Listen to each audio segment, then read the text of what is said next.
ఇక్కడికి వచ్చిన పెద్దలందరికీ, అన్నదమ్ములందరికీ, all the ladies and gentlemen, good evening to all of you. It's a great opportunity to be here. ఈ తానా సభలకి నేను ఒక అతిథిగా పిలవడం నిజంగా నాకు ఏదైనా అవకాశం. I'm grateful to you for making me a part of this event.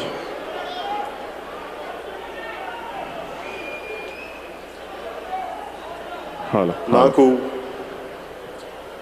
ఇలాంటి ఈవెంట్లో ఫస్ట్ టైం ఇక్కడికి వచ్చి ఈవెంట్లో అడ్రస్ చేయడానికి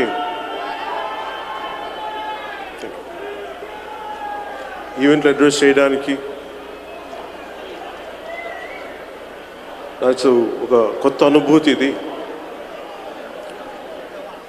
ముఖ్యంగా యుఎస్కి సంబంధించి చాలా క్రూషియల్ టైంలో ఉన్నాను నేను. ఇక్కడ 2009 9/11 అప్పుడు 9/11 జరుగుతున్నప్పుడు నేను లాస్ ఏంజలస్లో ఉన్నాను. సో నాకు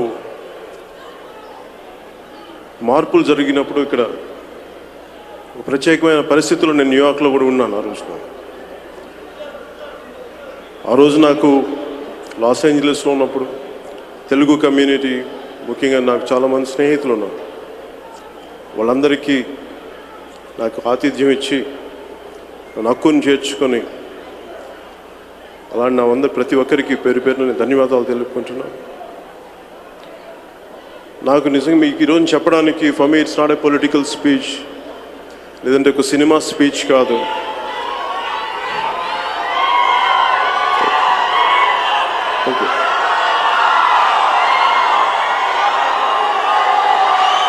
థ్యాంక్ యూ.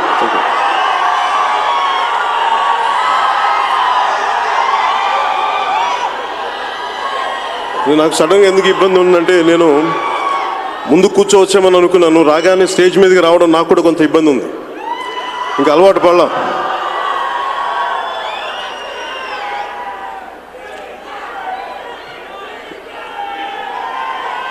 Thank you. నాకు వాళ్ళ యూత్ ఉన్నారు ఇక్కడ.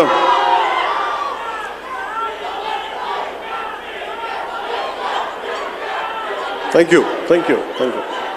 Let me address. Thank you. నేను ఈరోజు అంటే వన్ ఆఫ్ ద స్పీకర్గా ఇక్కడికి వచ్చాను. ఈ లాస్ట్ 3 day ఈవెంట్లో నేను మీకు పంచుకోగలిగేది నా జీవితంలో ఇక్కడ ఉన్న అనేక మంది నిష్ణాతులు ఉన్నారు. Telugu association of north America మొట్టమొదటి తెలుగు జాతి అందరికీ సంబంధించిన ఒక ఆర్గనైజేషన్ ఇది. అలాంటి ఆర్గనైజేషన్ నాకు ఈ ఆహ్వానం ఇచ్చి నాకు ఇలా మాట్లాడే అవకాశం లభించిన మీ అందరికీ ఇంకొకసారి పేరు పేరున ధన్యవాదాలు తెలుపుకుంటున్నాను. ఇప్పుడు దాకా నాకు చాలాసార్లు ఆహ్వానం వచ్చినా కానీ నాకున్న ఇబ్బంది ఏంటంటే ఏ అసోసియేషన్కి వెళ్ళాలో నాకే తెలియదు. అంటే ఒక అసోసియేషన్కి వెళ్తే మీరు మా ఆర్గనైజేషన్ రాలేదని నా మీద కోపడతారు. ఈ పరిస్థితుల్లో నేను ఇప్పటి నుంచి కాదు 2000 నుంచి నాకు ఉండేది ఒత్తిడి. అసలు ఇవన్నీ ఎందుకులే గొడవ అని చెప్పి నేను మొత్తానికి వచ్చేవాడిని కాదు ఎక్కడికి.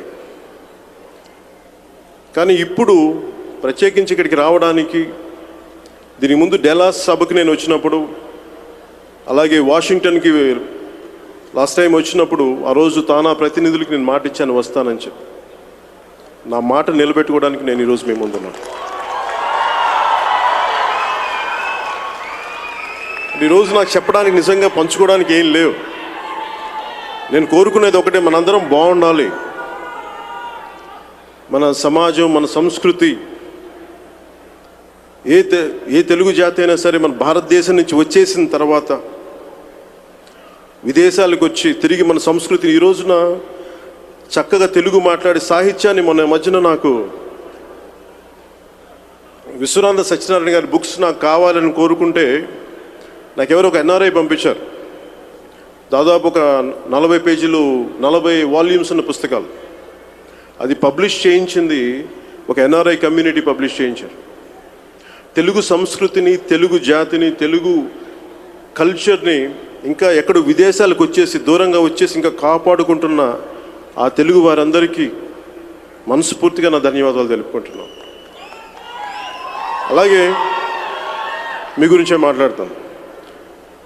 నాకు అంతకుముందు అంత యుఎస్లో అంత మార్కెట్ ఉండేది కాదు. ఈ Y2K తర్వాత మీరందరూ రావటం వల్లే నాకు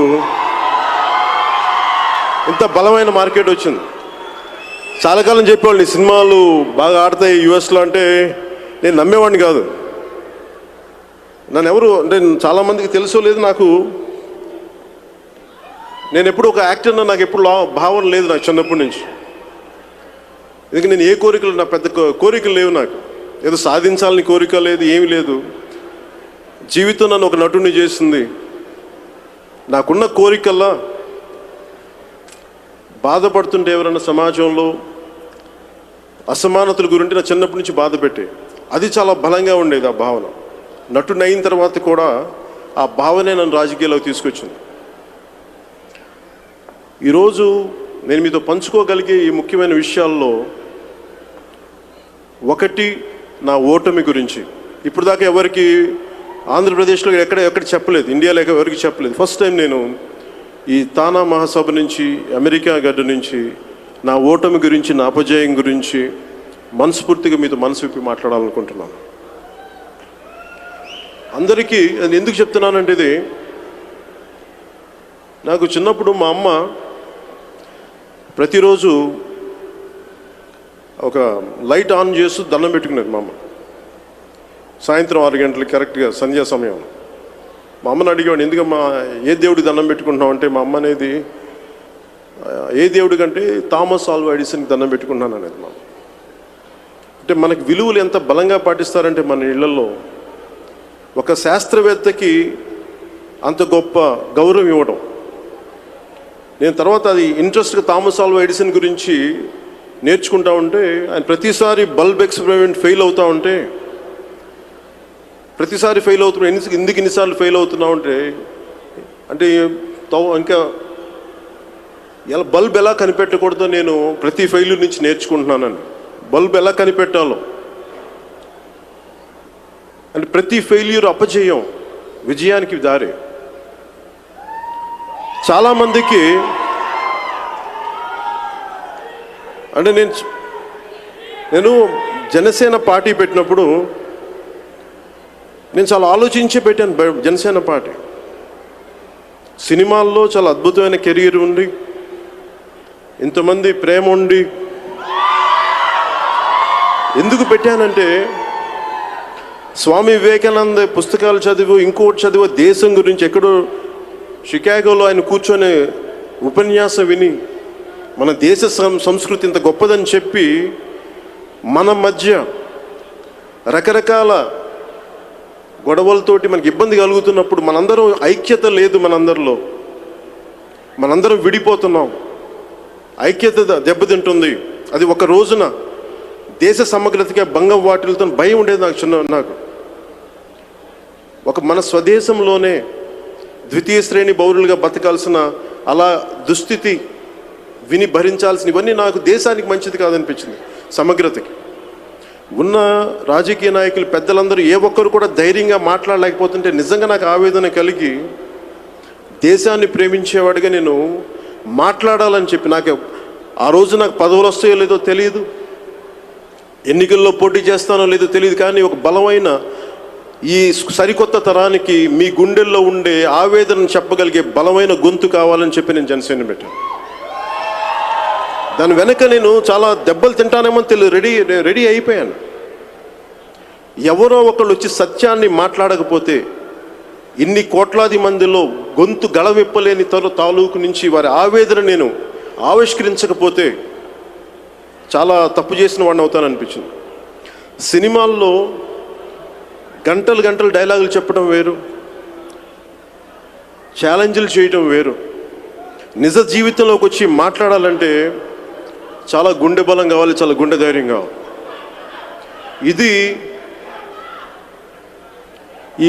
ఇది మీరిచ్చిన బలం నాకు. మీరే కనుక లేకపోతే నేను ఇంత ధైర్యంగా మాట్లాడలేకపోయేవాడిని.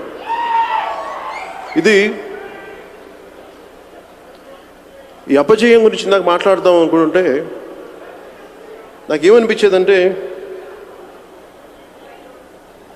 ప్రతిసారి భయపడుతూ ఉంటే ఏ పని ముందుకెళ్ళాను.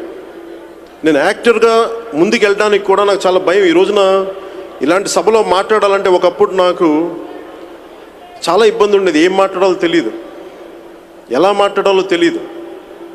కానీ నేను నేర్చుకుంది, ముందు ఏదైనా సరే కొంత సాధించి ముందుకెళ్తాంటే అదే ధైర్యం వస్తేనే ధైర్యం నన్ను ఈ రోజున మీ ముందు ఇలా నిలబెట్టింది. నాకు జనసేన పోటీ రిజల్ట్స్ వచ్చిన తర్వాత అపజయం నుంచి కోలుకొని సమయం నాకు తీసుకుంది. నాకు జస్ట్ 15 నిమిషాలే పట్టింది నాకు కోలుకోవడానికి, అంతే. సంపూర్ణంగా ఓడిపోయాను. తిరిగి వచ్చి దాన్ని అర్థం చేసుకొని బయటికి రావడానికి నేను ఎక్కువ సమయం తీసుకోలేదు. జస్ట్ 15 నిమిషాలు, అంతే. 15 నిమిషాలు నేను యాక్సెప్ట్ చేశాను నా అపజయాన్ని. ఎందుకు యాక్సెప్ట్ చేశానంటే, ఇది చిన్నప్పుడు నేను ఫెయిల్ అవుతానే వచ్చాను. నాకు ఫెయిల్యూర్ అనేది నాకు గొప్ప పాఠాలే నేర్పింది. సక్సెస్ నాకు ఎంత పాఠం నేర్పిందో నాకు తెలియదు, కానీ నా ప్రతి ఓటమి నన్ను విజయానికి దగ్గర చేసింది. నాకు ఓటమికి అపజయానికి కారణాలు అనేకం చెప్పొచ్చు, కానీ నాకు ఓటమి అనేది అపజయం ఎందుకు భయం లేదంటే, నేను స్కాములు చేసో ద్రోహాలు చేసో నేను రాజకీయాల్లోకి నేను వచ్చి నిలబడింది ఒక విలువల కోసం నిలబడ్డాను. ధైర్యంగా సమస్యను చెప్పడానికి వచ్చాను. అది నాకు ఓటమిస్తే అపజయం ఇస్తే నేను సంతోషంగా తీసుకుంటాను అలాంటి అపజయాన్ని. నేను తీసుకుంది, నేను చాలాసార్లు చదువులో ఫెయిల్ అయిపోతూ ఉండేవాడిని. చదవలేక కాదు, నేను అనుకునే చదువు అక్కడ స్కూల్స్లో అకాడమిక్ సిస్టంలో లేక, బ్రెయిన్ డెవలప్మెంట్కి సంబంధించిన సంపూర్ణమైన పరిస్థితులు లేక, బట్టి క్లాస్ రూమ్లకి వెళ్ళలేక, కొంచెం క్రియేటివ్ ఎడ్యుకేషన్ కావాలని చెప్పి నాకు నేను నేర్చుకున్నాను. నాకు నేను ఇబ్బంది పడ్డాను, కింద పడ్డాను, నేర్చుకున్నాను. అలాగే నాకు సినిమా టెక్నికల్ స్కిల్స్ నాకు ఎవరు నేర్పించలేదు, రైటింగ్ స్కిల్స్ ఎవరు నేర్పించలేదు, నేనే కింద మీద పడతా నేర్చుకున్నాను. అలాగే ఖుషీ తర్వాత నా మొదటి సినిమా తర్వాత ఖుషీ తర్వాత నాకు సినిమాల మీద ఆసక్తి తగ్గిపోయింది. దానికి కారణం ఏంటంటే, ఇక్కడ చాలామంది యువత ఉన్నారు. నేను ఖుషీ సినిమా తర్వాత 100 డేస్ ఫంక్షన్ చేస్తూ ఉంటే సంజయ్ థియేటర్లో ఈవ్ టీజింగ్ చేయొద్దని చెప్పి చాలామంది స్టూడెంట్స్ పెట్టిన సీన్ని మాట్లాడుతూ, మన ఈవ్ టీజింగ్ చేయకుండా ఉందాం, ఎంతమంది చేతులు ఎత్తుందంటే ఒకళ్ళ చేతులు ఎత్తలా, భయపడ్డారు చేతులు ఎత్తడానికి. మళ్ళీ ఒకళ్ళ ఒప్పేసుకుంటే ఈవ్ టీజింగ్ చేయకూడదేమో. నాకు ఆ రోజు చూశాను, సినిమాలు మనుషుల్ని మార్చలేవు, రాజకీయాలని ప్రభావితం చేయలేవు అని ఆ రోజు నమ్మాను. నిజంగా నేనే కనుక నిజంగా సమాజం పట్ల ఆసక్తి ఉంటే నేను బయటకు వచ్చి ఏదైనా ఒక రోజు చెయ్యాలని చెప్పి ఖుషీ 100 డేస్ ఫంక్షన్ నేను నిర్ణయించుకున్నాను ఆ రోజున. ఇది ఆ రోజు నుంచి నాకు సినిమాల మీద ఆసక్తి తగ్గి సమాజాన్ని చదవటం, కాన్స్టిట్యూయెంట్ అసెంబ్లీ డిబేట్స్ లాంటి పుస్తకాలు, అలాంటి వాల్యూమ్స్ని చదవటం, ఇవన్నీ నాకు చాలా బలం కలిగించింది. నాకు అనిపించింది, నాకు నిజంగా ఆ తర్వాత నాకు సక్సెస్ చాలా తగ్గిపోయింది. నేను సక్సెస్ కోసం ఎంత ఓపికగా వెయిట్ చేయగలనంటే, మీకు ఖుషీ తర్వాత మళ్ళీ నాకు దొరికిన సక్సెస్ గబ్బర్ సింగ్. అంటే అది నాకు సినిమా పరంగా చెప్పట్లేదు, అది నా గుణం చెప్తున్నాను. నేను ఒక సక్సెస్ కోసం వెయిట్ చేస్తాను, కష్టపడతాను. Chance favours the prepared mind అంటాం. నేను చాలా సహనంతో వెయిట్ చేయగలను. బద్రీ షూటింగ్ వెళ్తుంటే సౌత్ ఆఫ్రికాలో కేప్ టౌన్లో వాటర్ ఫ్రంట్లో ఉన్నప్పుడు దాని ఎదురుగా నాకు రాబిన్ ఐలాండ్ కనిపించింది. రాబిన్ ఐలాండ్ దాదాపు 2 దశాబ్దాల పైన ఆయన నెల్సన్ మండేలా ఉండేవారు. ఆయనకి అక్కడి నుంచి తిరిగి వచ్చి బయటకు వచ్చారు. యాంటీ అపార్థిడ్ మీద ఫైట్ చేసి అపార్థిడ్ రెజీమ్ని దాటేసి ఆయన అబాలిష్ చేయించి బయటకు వచ్చి ప్రెసిడెంట్గా అయిన విధానం చూస్తే, లాంగ్ వాక్ టు ఫ్రీడమ్ పుస్తకం చదివితే నాకు ఎంత ధైర్యం ఇచ్చిందంటే, ఆ పుస్తకం ఒక వ్యక్తి ఏమీ లేకుండా ఆశ చచ్చిపోయి ఒక చిన్నపాటి రూమ్లో కొన్ని దశాబ్దాలు ఉండిపోతే ఒకరి తాలూకు మదనం, ఒకరి తాలూకు ఆలోచన శక్తి అపార్థైడ్ రెజిమ్ని బద్దలు కొట్టేసింది.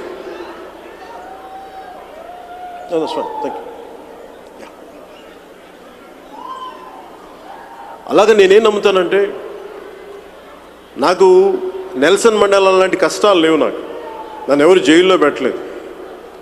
కానీ ఓటమిని తట్టుకునే శక్తి బలంగా ఆయన దగ్గర నుంచి నేర్చుకున్నాను. నా కోరిక ఏంటంటే, మన సమాజం నాకు నిజంగా ఎంత ఇబ్బంది అనిపించిందంటే, తానా సభకి రావాలి అంటే నన్ను ఇన్ని రకాలుగా రావద్దని, రాకూడదని, వస్తే బాగుంటుందని, ఇన్ని రకాలు నాకు నిజంగా చాలా బాధ కలిగించింది, చాలా ఆవేదన కలిగించింది. మనందరం ఒకటి కాదా? మనందరం తెలుగు వాళ్ళం కాదా? మనందరం భారతీయులం కాదా? కులాలుగా విడిపోవాలా? మతాలుగా విడిపోవాలా? ప్రాంతీయ విద్వేషణలు ఉండాలా? ఇదే మన సంస్కృతి నేర్పింది. మహాత్మా గాంధీకి దండం పెట్టేమో ఇక్కడ కూర్చోబెట్టి నా కులం నా మతం అంటే ఏం చేస్తాం? దానికి నిజంగా ఆవేదన కలిగింది నాకు.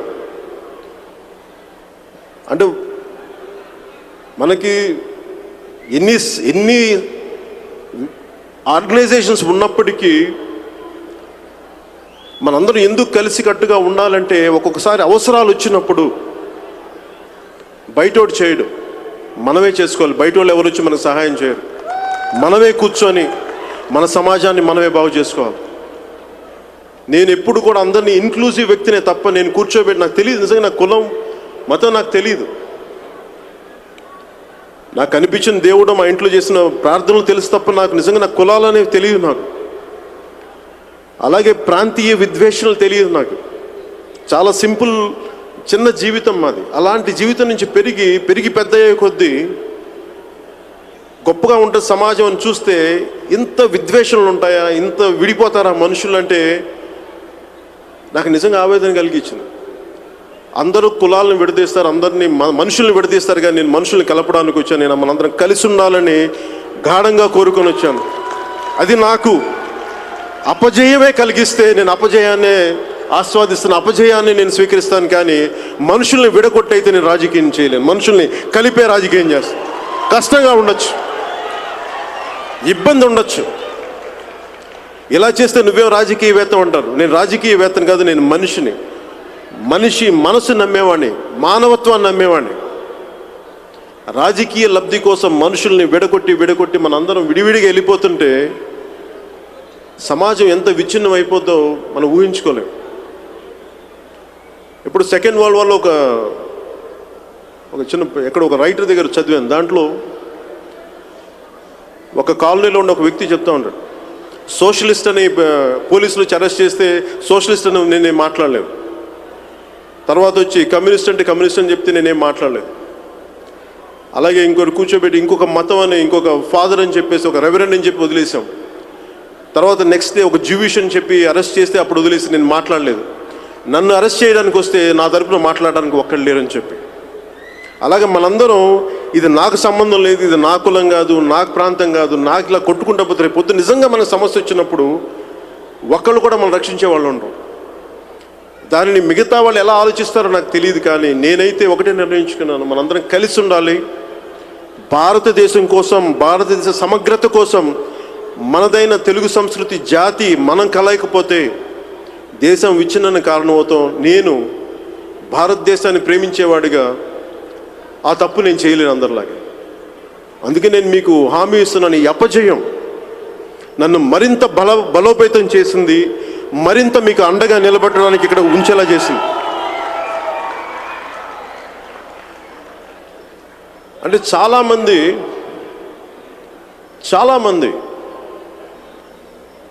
ఎందుకు మనం అందరం పొలిటికల్ వ్యవస్థ ఎంత శాసిస్తుందంటే మన జీవితాలని. మొన్న మధ్యన మాకు కాన్సులేట్ జనరల్ ఆఫ్ అమెరికా నుంచి కాన్సుల్ జనరల్ వచ్చి నేను వారికి ఆతిథ్యం ఇచ్చాను. నేను విజయవాడలో ఇస్తే వాళ్ళ గురించి మాట్లాడింది, విద్యార్థుల్ని ఇక్కడ పోలీసు ఇక్కడ మనకి అరెస్ట్ చేసినప్పుడు వాళ్ళ దృష్టికి తీసుకెళ్ళాం. మీరు ఇలా అరెస్ట్ చేసేస్తున్నారు, మాకు తెలియదు అక్కడ ఏ ఇన్స్టిట్యూషన్స్ ఏవో కొన్ని ఇబ్బందులు ఉన్నాయంటే, లేదు మేము సానుకూలంగా పరిష్కరిస్తాం, సానుకూలంగా మాట్లాడతాం అని చెప్పింది ఇది ఆ వ్యక్తులు నా కులమో, నా మతమో, నా ప్రాంతం నాకు తెలియదు. ఇది మనవాళ్ళు, నా తోటి భారతదేశీయులు. మీ కష్టం నా కష్టం. అది మేము మాట్లాడతాం బలంగా. దానివల్ల ఓట్లు పడచ్చు, ఓట్లు పడకపోవచ్చు, ప్రభుత్వాలు రాకపోవచ్చు, నేను కూడా సంపూర్ణంగా ఓడిపోవచ్చు. కానీ నాకు ఇబ్బంది లేదు. విలువల్ని నిలబెట్టినంత కాలం నేను చాలా గర్వంగా తలెత్తుకొని ఎదురుతాను, గర్వంగా నుంచునే మాట్లాడతాను, అంతేగాని ఇబ్బంది పడే వెనక్కి వెళ్ళను. చాలామంది పొద్దున్నుంచి మాట్లాడుతున్నప్పుడు ఎలక్షన్ ప్రాసెస్ డిఫికల్ట్, చాలా కష్టమైపోయింది. విలువలు తీసుకొద్దామని చెప్పి డబ్బులు లేకుండా రాజకీయాలు చేద్దామంటే చాలా కష్టమైంది తెలుసు నాకు. నన్ను కూడా ఓడగొట్టేస్తారా అని నాకు తెలియదా? ఖచ్చితంగా తెలుసు. పార్టీ పెట్టబోయే ముందు అన్నీ ఆలోచించాను. ఒకవేళ నేను కూడా ఓడిపోతే అబ్బాసు పాలవుతామా, నవ్వుతారా అంటే నాకు అనిపించింది దేనికి తప్పు చేద్దామని. ఒక థామస్ ఆల్వా ఎడిసన్ తీసుకున్నాం. How not to invent every failure. ఇలా కాకపోతే ఇంకోలా కాదు, కానీ గెలిచి తీరాలి. ఇలాంటి విచ్ఛిన్నమవుతున్న సమాజంలో మనుషులు, మనలాంటి వాళ్ళందరూ కలిసికట్టుగా ఒక తాటిని పైన రాకపోతే పరిస్థితులు వేరేలాగా ఉంటాయి. అలాంటి జరగకుండా ఉండాలి అంటే ముందు నా వంతు కృషిగా నేను బయటకు వచ్చాను. నేను సినిమాలో డైలాగులు మాట్లాడను, నేను వచ్చింది నిజ జీవితంలో మాట్లాడడానికి వచ్చాను, మీకు అండగా ఉండడానికి వచ్చాను. మనందరం కలిపికట్టుగా ఒక దిశలో ప్రయాణం చేయాలి, మనందరం ఒకటే ఆలోచనలో ఉండాలి. దీనికి తర్వాత ఈ సభ తర్వాత నా మీద ఎన్ని కామెంట్స్ అన్నా చేయనివ్వండి, నాకేం ఇబ్బంది లేదు. ఎందుకంటే జైళ్ళకి వెళ్ళి కూర్చొని ఇబ్బంది లేని పరిస్థితులు వ్యక్తులు ఉన్నప్పుడు నాకేముంటుంది ఇబ్బంది? ఒక సత్యాన్ని మాట్లాడి ఇక్కడ నుంచొని తిరిగి వెళ్ళడానికి నాకేముంటుంది ఇబ్బంది?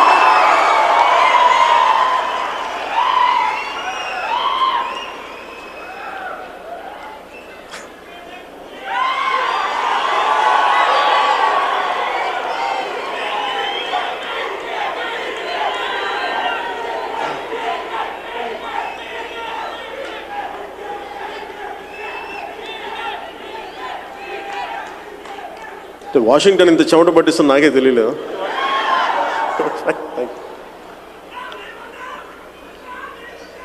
Thank you.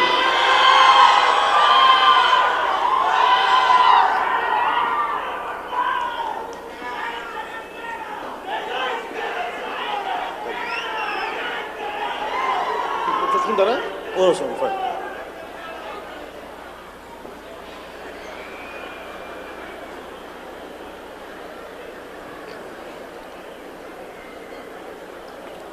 Manohar garu,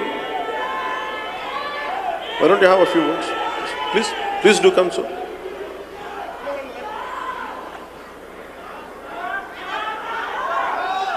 Request Manohar garu to be here on the stage.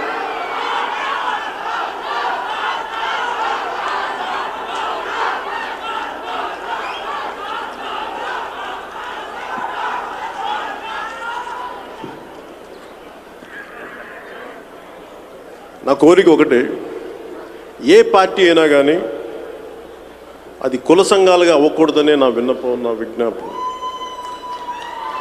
అంటే మనందరం విడిపోతే దేశం నష్టపోద్ది, సమాజం విచ్ఛిన్నమైపోతుంది. అందుకే నా రిక్వెస్ట్, సమస్యలు ఏమున్నప్పటికీ చాలా విభేదాలు ఉండొచ్చు, మనస్పర్ధలు ఉండొచ్చు, ఒక ఇంట్లో ఒక అన్నదమ్ములకి గొడవలు ఉంటాయి, మన మధ్య చాలా ఇబ్బందులు ఉండొచ్చేమో, కానీ మనందరం కలిసికట్టుగా సమాజం కోసం ఒక దిశలో ఆలోచించకపోతే అందరం సంపూర్ణంగా నష్టపోవాల్సి వస్తుంది. నాకు పరిస్థితి ఎట్లా ఉందంటే, ఇది పొలిటికల్ స్పీచ్ కాదు. నాకు అంతకుమించి ఇక్కడున్న పెద్దలందరికీ ఏదైనా చెప్తా ఉంటే నా అనుభవం సరిపోదు. మీలో గొప్ప డాక్టర్స్ ఉన్నారు, ఇంజనీర్స్ ఉన్నారు, చాలా గొప్ప బిజినెస్ మెన్ ఉన్నారు, ఎంటర్ప్రెన్యూర్స్ ఉన్నారు, బాగా చదువుకున్న వ్యక్తులు ఉన్నారు. నాకు మీకు చెప్పే అంత అనుభవం కానీ లేదంటే మీ స్థాయికి ఉన్నంత జ్ఞానం నా దగ్గర లేదు. మీ దగ్గర నేర్చుకుందామని వచ్చాను తప్ప నేను యాక్చువల్ మాట్లాడడానికి లేదు. అందుకే నా కోరిక కూడా ఏంటంటే, ఇది మొదటి మీటింగే, లేటెస్ట్ స్టేజ్లో నాకు మన సమాజం కోసం మీ సలహాలు, మీరు ఏమేమి సూచనలు ఇస్తారో, మేము ఒకరోజు కాకపోయినా కుదరకపోయినప్పటికీ మున్ముందు మీ సలహాలు సూచనలు తీసుకొని దేశం కోసం, మన రాష్ట్రం కోసం, తెలుగు రాష్ట్రాల కోసం మేము ఖచ్చితంగా పనిచేస్తాం. మీ సలహాలు సంప్రదింపులు తీసుకొని, మీ సూచనలు తీసుకొని ముందుకెళ్తాం ఖచ్చితంగా.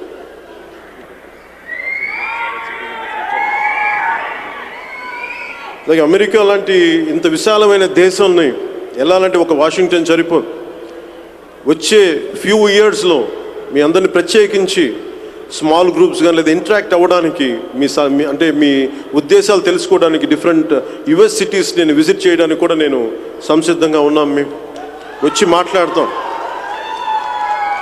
ఈవెన్ అటు లాస్ ఏంజలీస్ సైడ్ కానీ శాన్ ఫ్రాన్సిస్కో మిగతా మిడ్ వెస్ట్ కానీ ఇవన్నీ మేము వెళ్ళి తిరగడానికి సిద్ధంగా ఉన్నాం. నాకున్న కోరిక ఏంటంటే ఇదివరకు నాకు మనకి చిన్నప్పుడు అనుకునేవాడు భారతదేశం మన దేశం ఎందుకు యుఎస్ లాగా ఎందుకు చేయలేమని, ఎందుకు ఇది జరగదని అనుకునేవాడిని. తర్వాత అర్థమైంది మన సంస్కృతి కులాలతో ముడిపడిపోయింది. డిగ్నిటీ ఆఫ్ లేబర్ లేదు మన దేశంలో. చెత్త వేసేయడానికి సిద్ధపడతాం కానీ చెత్తను తీయడానికి మనం సిద్ధపడతాం. ఎందుకంటే అది నా కులం ఒప్పుకోదు. చెత్త చేసే కులం వేరు. ఆ సంస్కృతి రానంత వరకు నిజంగా మనం ఇలాంటి పెద్ద దేశాలతోటి పోటీ పడటం ఒక చాలా కష్టసాధ్యమైంది. అందుకే నేను కోరుకుంటుంది ఇక్కడున్న యంగర్ జనరేషన్ కానీ మీరు ఆలోచన విధానాన్ని మరింత తీసుకెళ్ళండి. ఇప్పుడు చూస్తే ప్రతిసారి ఈ సోషల్ మీడియా కానీ మిగతా మీడియా రకరకాల మీడియంస్లో సమాజాన్ని వ్యక్తుల్ని తిట్టడానికి కాకుండా కన్స్ట్రక్టివ్గా దాన్ని వాడండి. ఆ మీడియంస్ని నన్ను ఫర్ ఎగ్జాంపుల్ నేనే ఉంటుంది. ఇప్పుడు ఈ సభకి రావాలి అంటే నువ్వు రావద్దు దీని మీద డిస్కషన్స్ కంటే కూడా అసలు ఎన్నికల్లో డబ్బులు లేకుండా ఎలా జరగాలి దాని మీద డిస్కషన్స్ పెట్టండి, దాని మీద డిబేట్స్ పెట్టండి. అసలు పార్లమెంటేరియన్స్ ఎలా ఉండాలి, అసెంబ్లీకి వెళ్ళేవాళ్ళు ఎలా ఉండాలి, ఎంత హుందాగా ఉండాలి, దాని మీద డిబేట్స్ పెట్టండి. అంతేగాని మనం కూర్చోబెట్టి ఒక సభకు రావాలంటే దీని మీద తిట్టడానికి దీని మీద పెట్టడానికి వెళ్తే ఎనర్జీ, క్రియేటివ్ ఎనర్జీ మన డిస్ట్రక్టివ్ ఎలిమెంట్స్కి, మన డిస్ట్రక్టివ్ నేచర్కి వాడుతున్నాం, మనం డిస్ట్రక్షన్కి వాడుతున్నాం మన క్రియేటివ్ ఎనర్జీ అంతా. మీకు కూడా ఈ అరుపులు కన్స్ట్రక్టివ్గా వాడండి. ఎందుకు చెప్తున్నానంటే లేదు, నేను ఏ సభకి వెళ్ళినా ఒక లైట్ హార్టెడ్ మ్యాన్. నేను ఎక్కడికి వెళ్ళినా కొన్ని లక్షల మంది యూత్ మొత్తం జనం అందరూ వస్తారు. నా చుట్టుపక్కల వాళ్ళందరికీ ఏముండేదంటే మనం గెలిచేస్తూ ఉండేది. నేను ఎప్పుడు నమ్మలేదా? నేను ఎందుకు నమ్మనంటే ఇది నాకు అలవాటు. నాకు ఎందుకంటే ఒక నిర్ణయం తీసుకొని చప్పట్లు చేతులు ఊపడానికి కూడా అంత హుషారు. వెళ్ళి ఇది మనది అని చెప్పి ఓటు వేయడానికి చాలా ఓపిక. ఎండలో నుంచోవాలి, క్యూలో నుంచోవాలి, లేదంటే పోలీసులే ఒక ఈవీఎంస్ పనిచేయవు. డబ్బులకి ప్రలోభానికి లొంగకుండా వెళ్ళాలి. ఇన్ని అవరోధాలని అధిగమించి ముందుకు వెళ్ళడం చాలా కష్టసాధ్యమైన విషయం. అందుకనే నేను మీ గురించి మాట్లాడలేదా? Your good. అంటే నేను మొన్న రివ్యూ మీటింగ్స్ చేస్తా, నా పార్టీ ఆఫీస్లో చాలామంది యూత్ వచ్చి ఒక అబ్బాయి ఒకటే సలహాలు చెప్తా ఉన్నాడు నాకు. అన్న నువ్వు ఇలా చేయాలి, లేదంటే నువ్వు పల్లెటూర్లకి విలేజెస్లో ఇలాంటి కమిటీలు వెళ్ళి మాట్లాడితే నేను అడిగాను నువ్వు ఓటేసావా అన్నాను. అంటే చూశాడు కామ్గా ఉండి పోయి నాకు ఓటేయలేదు కదా, జనసేన ఓటేయలేదు లేదన్న. మరి ఎవరికో చెప్పాను ఇంకో పార్టీ. మంచి సంతోషం. మరి వాళ్ళకే సలహా వెళ్ళిపోయి నా దగ్గరికి ఎందుకు వచ్చాం అంటే సలహాలు ఇవ్వడానికి నాకును, ఓట్లు వేయడానికి ఇంకొకరికి. అంటే నేను దాన్ని తప్పు కూడా అన్నాను, తప్పు కూడా కాదు అది. ఎందుకంటే నేను మిమ్మల్ని ఎప్పుడు ప్రభావితం చేయడానికి ఇష్టపడతాను. నేను ప్రభావితం చేయడానికి, సమాజం బాగుండాలని ప్రభావితం తప్ప నాకు నిజంగా రాజకీయాలు నాకు కొత్తగా పేరు అవసరం లేదు. నాకు నేను సినిమాలో ఉంటే రోజు నన్ను తిట్టకుండా ఉంటాను అందరూ. ఎంతసేపు నన్ను మెచ్చుకునే వాళ్ళు తప్ప తిట్టేవాళ్ళు తక్కువ మంది. సినిమా బాగాలేపు తిడతారేమో అంతే మ్యాక్సిమం. ఇలా రోజు తిట్టడానికి నాకు అవసరాలు లేవు. కానీ ఎందుకంటే నేను చిన్నప్పుడు 10th క్లాస్లో ఉన్నప్పుడు నా స్నేహితుడిని తెలంగాణకి వెళ్తే, హైదరాబాద్కి వెళ్తే, నా తెలంగాణ చాలా ఇష్టం. నేను నిజంగా ఆంధ్ర విడిపోయినా నాకు అందుకు కాదు, నేను ఎటెల్లాలో తెలియలేదు, అది నా బాధ. నా తెలంగాణ విడిపోయినాను. డెక్కన్ ప్లాటు, దక్కన్ పీఠభూమి అంటే గుండు కోసేసుకుని నాకు అంత ఇష్టం. దక్కన్ పీఠభూమి సో ఆ టైంలో నా స్నేహితుడు 10th క్లాస్ చదువుతున్నప్పుడు తను పంపించేస్తే అక్కడ తిట్టి పంపించేశారు, నువ్వు ఇక్కడ ఓడి కాదు ఆంధ్ర వాడి అంటే. నాకు ఆ చిన్న వయసు నాకు అర్థం కాల. మన అందరం ఒకటే అనుకుంటాం, వీళ్ళు తిట్టి పంపించేస్తారంటే. నేను అనుకున్న ఆ రోజు నుంచి నేను ప్రత్యేకంగా తెలంగాణ మీద దృష్టి సారించాను. అది పెరిగి పెద్ద అవుతా ఒక స్థాయికి వచ్చేటప్పటికి ఒకటే భాష మాట్లాడే రెండు సమూహం, ఒక జాతి విడిపోవాల్సి వచ్చింది. రాజకీయ నాయకులు, రాజకీయ వ్యవస్థ చేసిన తప్పుకి ప్రజలందరూ బాధపడాల్సిన రోజు వచ్చింది. చిన్న గోటితో పోయేదాన్ని గొడ్డల దాకా తీసుకొచ్చారు. ఆ బాధ ఉండిపోయింది. అలాగే ఒక సమస్య అయిపోయింది. అలాగే భావితరాల కోసం బలంగా నాలాంటి వాళ్ళు ఒకళ్ళు వచ్చి మాట్లాడకపోతే నేను కూడా అందరిలాగే కూర్చొని సోఫాలో కూర్చొని, డ్రాయింగ్ రూమ్లో కూర్చొని, వీళ్ళెందుకు ఇలా టీవీలు చూస్తూ సోషల్ మీడియాలో పోస్టులు పెడుతూ అలా కూడా బతికేయచ్చు, చచ్చిపోవచ్చు. కానీ నేను బయటికి వచ్చి పోరాటం చేయడానికి నిర్ణయించుకున్నాను. కష్టం అవ్వచ్చు, ఓడిపోవచ్చు, దెబ్బ తినచ్చు, నలిగిపోవచ్చు. బయటికి వచ్చి నాకు అంటే నేను ఎందుకు చెప్తున్నానంటే ఈ మాట, తానాలే ఎందుకు తీసుకున్నానంటే మొట్టమొదటి Telugu association of north America. మీరు ప్రభావితం చేయగలరని నేను నమ్ముతున్నాను. కష్టంగా ఉంటుంది అందరికీ.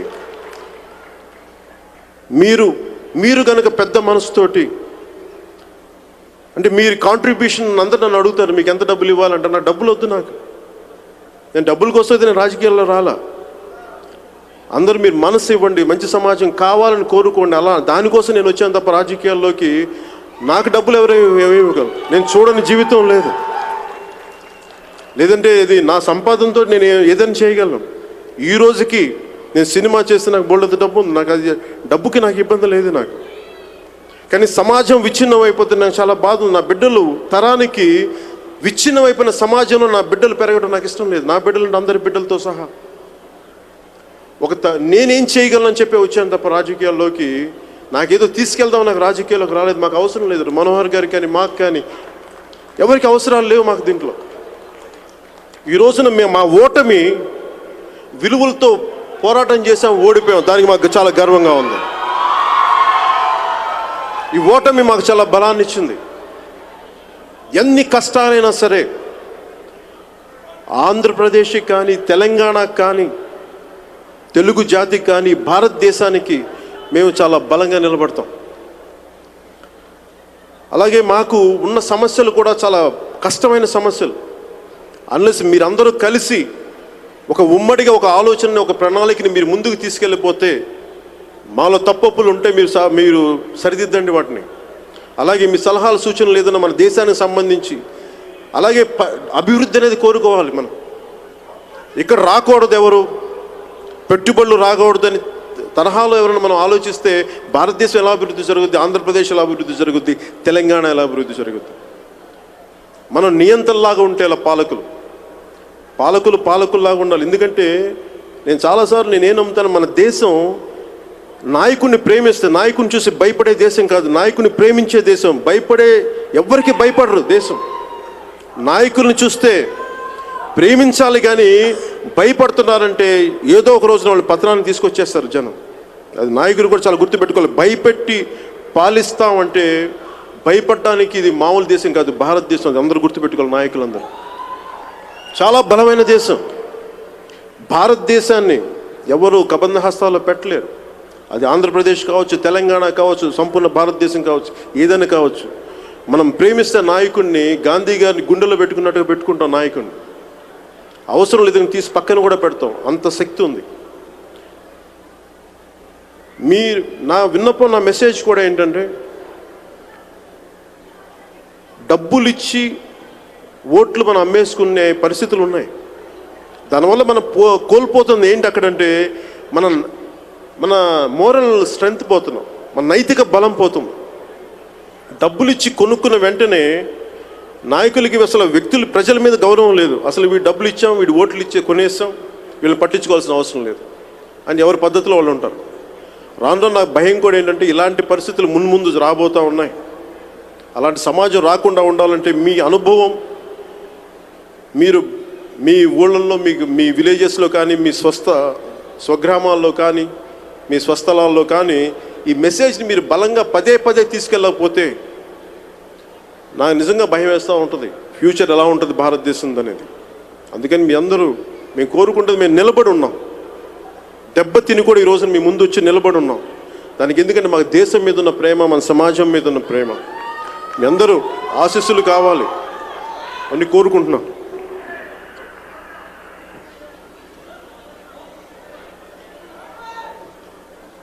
అలాగే మీ అందరికీ పేరు పేరున ప్రతి ఒక్కరికి ఇంతమంది పెద్దలు ఉన్నారు, ప్రముఖులు, ఆడపడుచులు ఉన్నారు. మీ అందరికీ ఇంతమంది యువత, మీ అందరికీ పేరు పేరున ధన్యవాదాలు తెలుపుకుంటూ నాకు ఇంత అద్భుతమైన మాట్లాడే అవకాశం ఇచ్చిన ప్రతి ఒక్కరికి, తానా ప్రతినిధులందరికీ, సతీష్ గారికి, ప్రతి ఒక్కరికి పేరు పేరున మీ అందరికీ ధన్యవాదాలు తెలుపుకుంటూ ఇంత అపురూపమైన ఇంత చక్కని అవకాశాన్ని ఇచ్చిన మీ అందరికీ మనస్ఫూర్తిగా ధన్యవాదాలు తెలుపుకుంటూ సెలవు తీసుకున్నాం. నాకు ఒకసారి ఆతిథ్యం ఇచ్చిన హోస్ట్ కంట్రీ ఈ అమెరికా దేశం, ఈ దేశం చాలా గొప్పగా ఉండాలి, భగవంతుడు దీన్ని చల్లగా చూడాలని మనస్ఫూర్తిగా కోరుకుంటూ ఒక్కసారి భారతమాతకి జయజయలు పలుకుతూ సభను నేను ఉపన్యాసాన్ని ముగిస్తాను. భారత్ మాతాకి జై హింద్.